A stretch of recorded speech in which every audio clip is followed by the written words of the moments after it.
Hey guys, welcome back. In today's video, I'm going to try on a bunch of new makeup. Most of the items are not new to the beauty industry. They're new to me and I don't have them in my collection. A few items are new to the beauty industry. And as we get through the video, I'll demo each of these products. If there is something or a few things in my existing collection that I find to be similar, I'll definitely pull those products out so we can do some swatch comparisons. Most of the items here I also purchased with my own money. A few of them are samples that I received with my orders recently. The first item I have here is Selena Gomez's Rare Beauty. This is from her Stay Vulnerable collection, and it's in the shade Nearly Apricot. I love how this looks.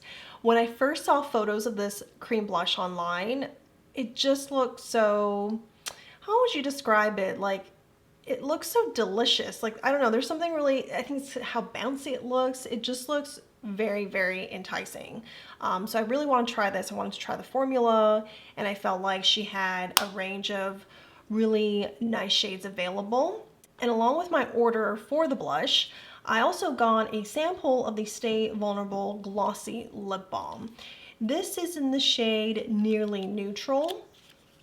So just take a look here. This is a cute little sample, which I think would be nice to pair with this blush. So I'll definitely be putting this on in a bit.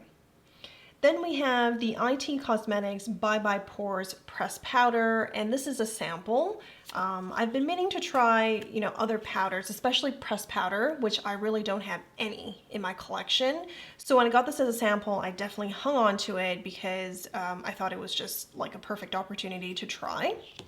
Then I also have something from ColourPop. This is their Jelly Much Shadow. The shade is She Grown, and it is a bright rose gold, perhaps? I do have some jelly eyeshadow, or I should say like the shadow pots you would put in with typically, like I apply with my finger, and two of those are from Charlotte Tilbury that I have in my collection. We will take those out and I'll do some comparisons. There are some similarities, I will say, because I did swatch this 2 days ago, and there's going to be some similarities there. And I also have the Jouer highlight powder, and this is in the shade Skinny Dip. It's really, really pretty, and it's so soft to the touch. I got this compact from my Beautylish 2021 Lucky Bag in the XL size.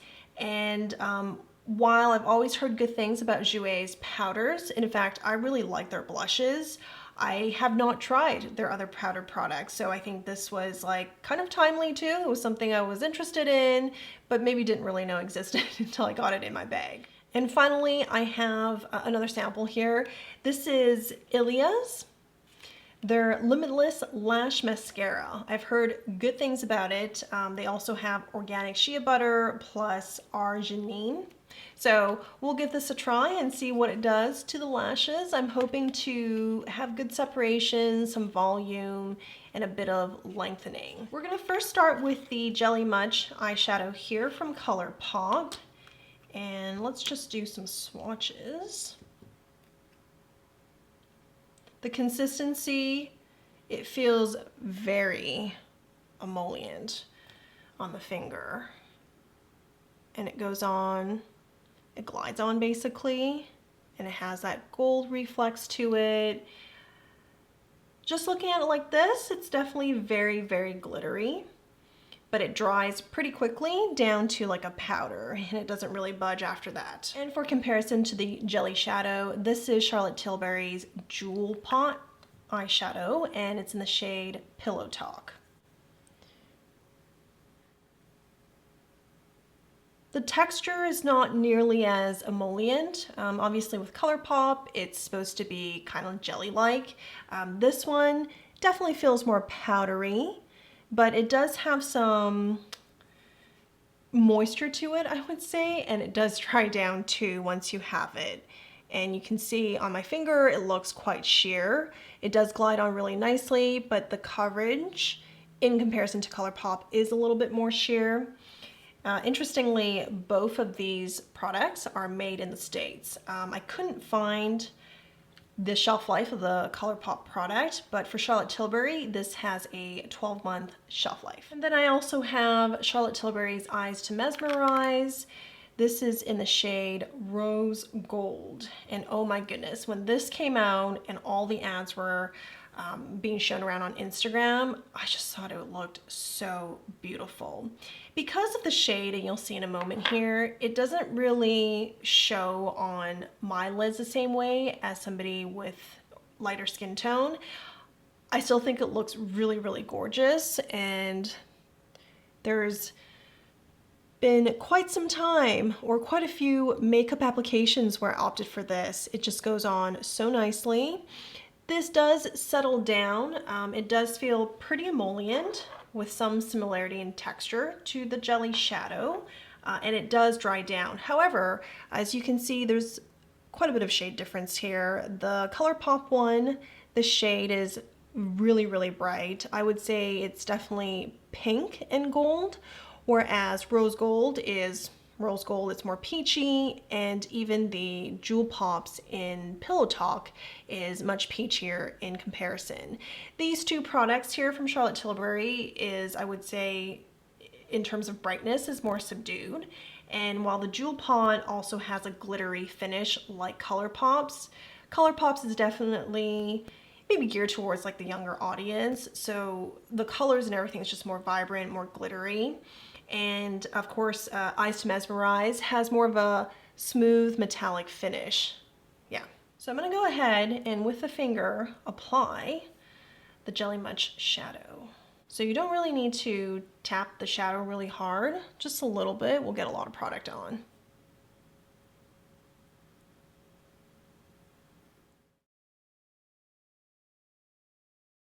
And it already feels like it's settling down on my lids. A lot of it has transferred from my finger, which is a good thing. I'm gonna go in now with a brush to spread the product a little bit. We'll see if it even spreads with the brush, because it certainly feels like it's pretty dried down at this point. Okay, no, it could be spread. Yeah. I think this is really pretty. Yeah, I think that's really, really pretty. I'm gonna add a little bit more just for some dramatic effect, but I'm gonna focus towards like the lash line and center of the lid. Yeah, I really like how this looks. This is a one and done. What do you guys think of this? If you like pink, I think this is really, really pretty. This definitely looks more like a bright candy pink. So if you want something, again, a little bit more low-key, I think the Charlotte Tilbury Jewel Pots would be good. But the color payoff is excellent. I think it's really great. And of course, if you want something even more subdued without any sparkles, the Eyes to Mesmerize is a good one and done option too. I just finished putting on the rest of the concealer and foundation. So now I'm ready to go into IT Cosmetics Bye Bye Pores Press Powder.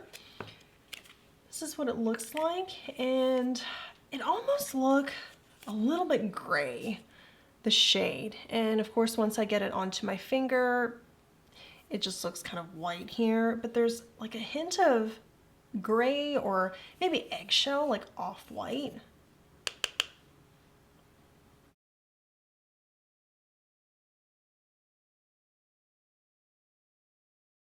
So initial impressions here, I would say it doesn't take a lot of product to feel like you've set your makeup. You know, when I touch like this, I feel like it's all areas are covered.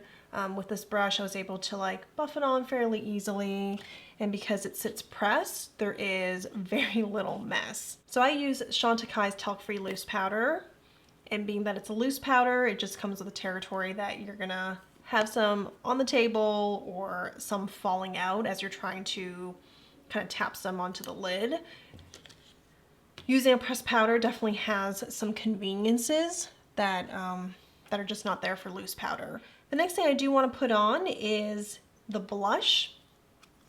And again, this is Nearly Apricot. And instead of a sponge, I am going to use this Sonia G khaki brush set. This is the mini base. It works well with liquid and cream products, so I'll use that. Before we go into it, I'll do swatches. It feels so nice. It's just so creamy and light. I love it. I love how it feels, and it just glides right on. I do want to compare it to my Stila convertible color. And this shade, mind you, I've had this product for a couple of years, so I don't expect the consistency to be as fresh as it was when I initially got it. But the shade is a little bit more mauvey than it is peachy or apricot-like. It definitely feels creamier to the touch. And in comparison, it does look quite pink next to nearly apricot. For a long time, the Stila convertible color was like my go-to cream blush, and it was this specific shade here. This shade is called Lilium, and I thought it gave the perfect kind of glow from within around this cheek area. So I would apply this underneath my setting powder, and then I would set the makeup and then put some powder blush on top to give that like glow from within look. And the second cream blush I want to compare against is Milk's. This is their shade Work.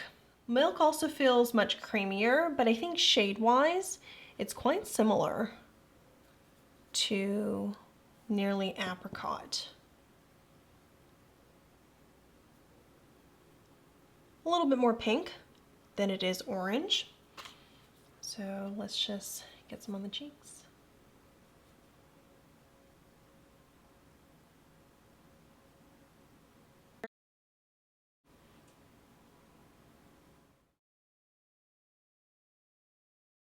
I think it looks really natural and beautiful, and just like the swatches, the pigmentation is a little bit sheer. I think it's nice to have the Stila one right here to compare with Milk and stay vulnerable, because Stila's is definitely like a lot more opaque in comparison. And when I go in to touch it, it feels like it's already dried down and it's not going to budge.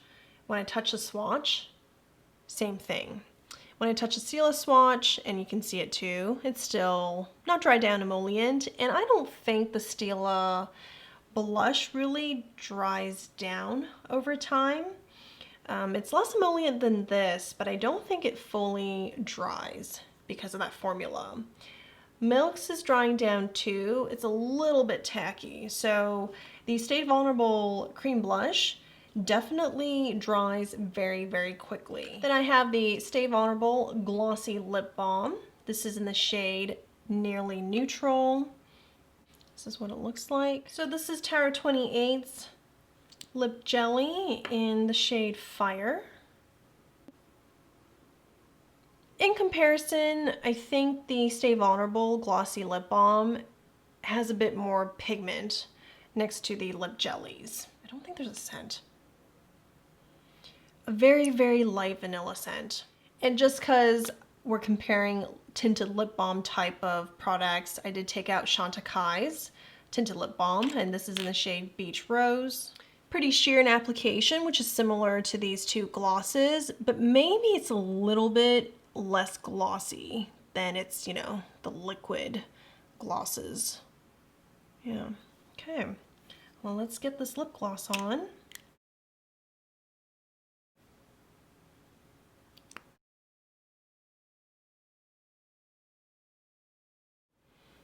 This is definitely my lips, but better.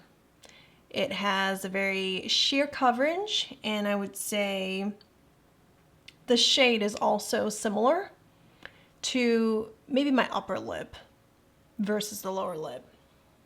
It's like adding a little bit of pigment and just giving it an overall nice glossy look. Well, I'll wear that for a couple of hours and see how the product settles down, or if it does even settle down, being that some really hydrating lip glosses remain pretty emollient throughout the day. All right, let's get into the Jouer highlighter, which I'm very excited about. Again, this is in the shade Skinny Dip. Here's a swatch of it. beautiful. I do have other highlighters in my collection that has some similarity to the Jouer one. The first one that comes to mind is Chantecaille's Radiance Chic Cheek. And it's this highlighter here. It's not quite as opaque and dramatic, but I feel like they have a similar undertone. The one here, so this is Skinny Dip from Jouer, is warmer. So I think it is probably more suitable for summertime for sure. And when it comes to gold highlighters, I do have a very nice one. It's quite sheer from NARS's Overlust Cheek Palette. The shade I'm thinking of is this one. Okay, this one has a bit more brown tone to it. This one is definitely the brightest and the most opaque. As we're comparing anyways, I'm gonna take Pat McGrath's Champagne highlighter. Yeah. So now you can see all four of them. This has a lot more pink when compared to these three here. So I'm just gonna get this highlighter.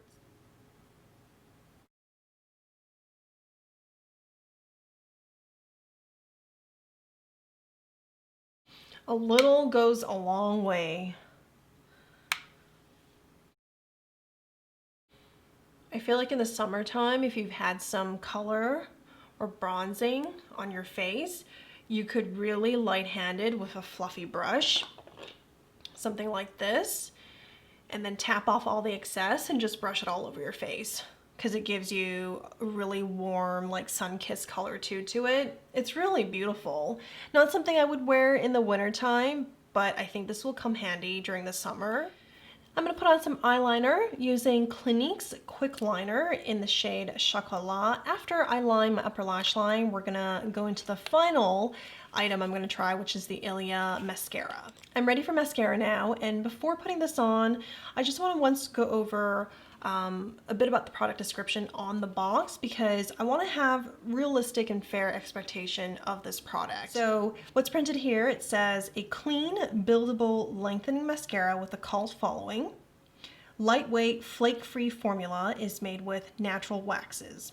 Okay, organic shea butter to weightlessly condition, and arginine to fortify lashes. A dual-sided brush allows you to define, lift, and separate with precision. Okay. All right, I already curled my lashes, so we're just gonna put the product on. Looking at the bristles, oh, interesting. So this one right here, all the bristles are uniform, like a comb. But as you turn to another side, this is more like a wave that goes like short, long, and then dips back and then goes long again. Same thing with this side. Oh, interesting. Okay, well, let's give this a try. I think this is what's going to help with the separation.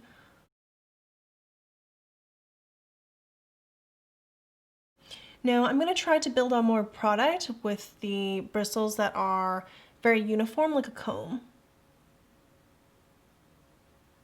I think the mascara is easily buildable, and I can definitely see some lengthening that's happening. Lashes are still staying pretty separated without any clumping. This is the finished look.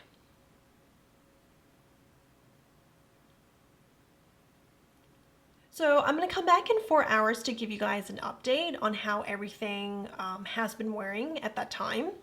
And so far, my favorite or my standout products from this try on is going to be probably, I would say, the ColourPop eyeshadow. Really, really easy to get on the lids, blend out. It dries in really, or it sets in really good time. I just think it's not going to budge at all, which is great. And then I really like both the blush and highlighter.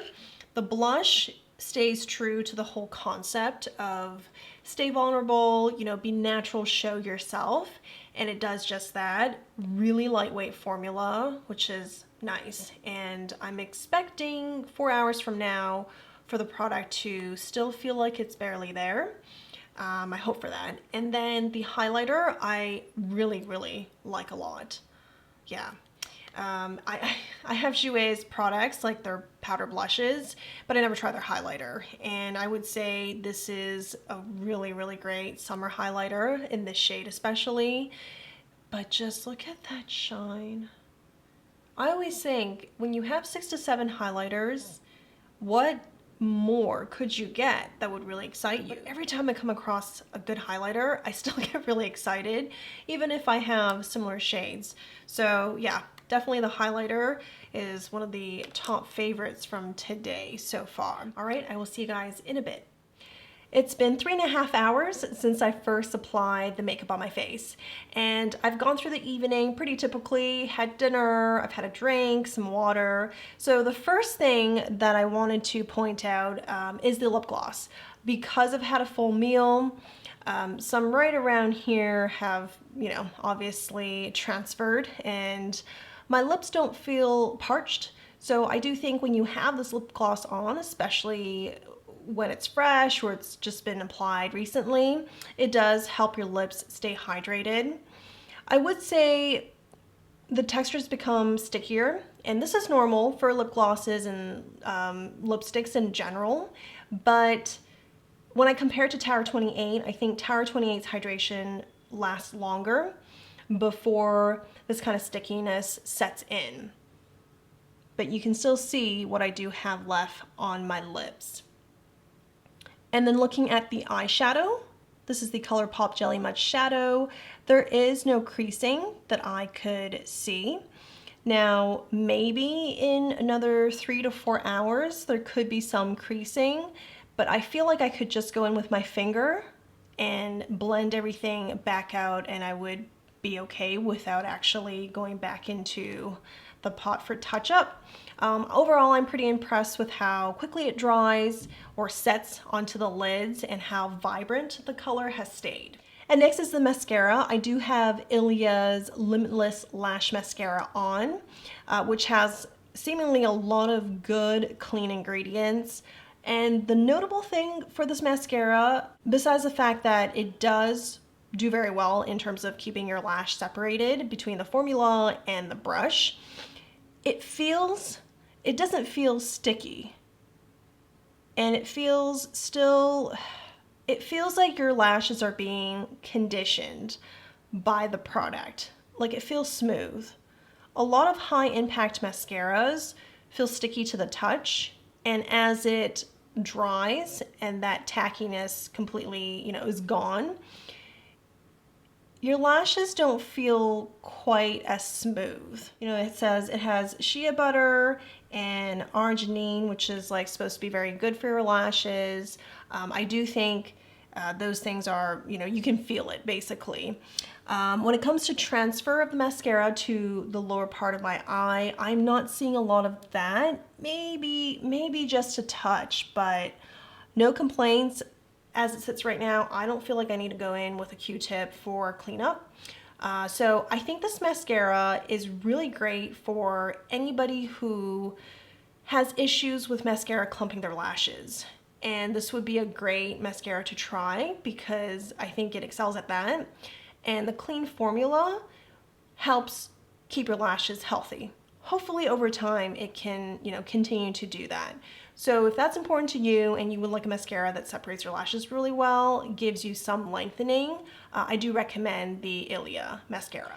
For the blush and highlighter, I really like the blush. This is something I see myself going back to over and over again. It looks really natural. Even though I applied it on top of my makeup, my setting powder, it hasn't faded.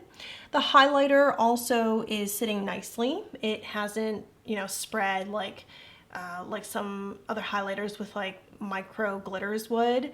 So I like that. Given that the pigmentation is fairly warm and tan in tone, this would be something I probably wouldn't use on my forehead because it looks nice like this, but when I look in the mirror, in my vanity mirror, it just looks like I have I have highlight or like a glowy bronzer right here on the two spots on my forehead, which doesn't look really natural and well blended in. Although I'm sure if I have more color, like during the summer, this might not be a problem. And I do see as very, very light hand using this highlighter to add an all over glow on your face or on your body, since the compact is, you know, a pretty decent size. Otherwise, I do like this highlighter. I am pretty happy that I actually got it from my Bootylicious box. It is a good product. I realized as I was going through to put all these products on, I didn't talk about where all of the stuff is made and the shelf life. So starting with the highlighter, it is made in the States with US and imported components. It does have a shelf life of 24 months. The Ilia mascara is made in Italy and has a shelf life of 6 months. The Rare Beauty cream blush is made in Italy, has a shelf life of 12 months. And the Rare Beauty lip balm is made in Canada, but there is no shelf life printed that I could see on the box or on the actual product itself.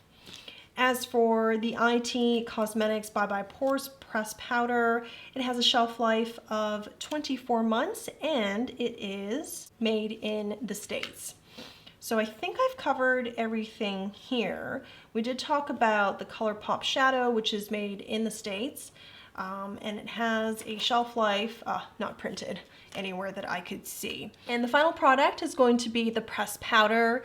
I think it does give a airbrushed finish and also seems to have a good amount of oil control, or at least from what I can tell, I haven't gotten particularly oily, like nothing unexpected has come through. The T-zone still looks fresh, it still looks good. I don't require any touch-ups.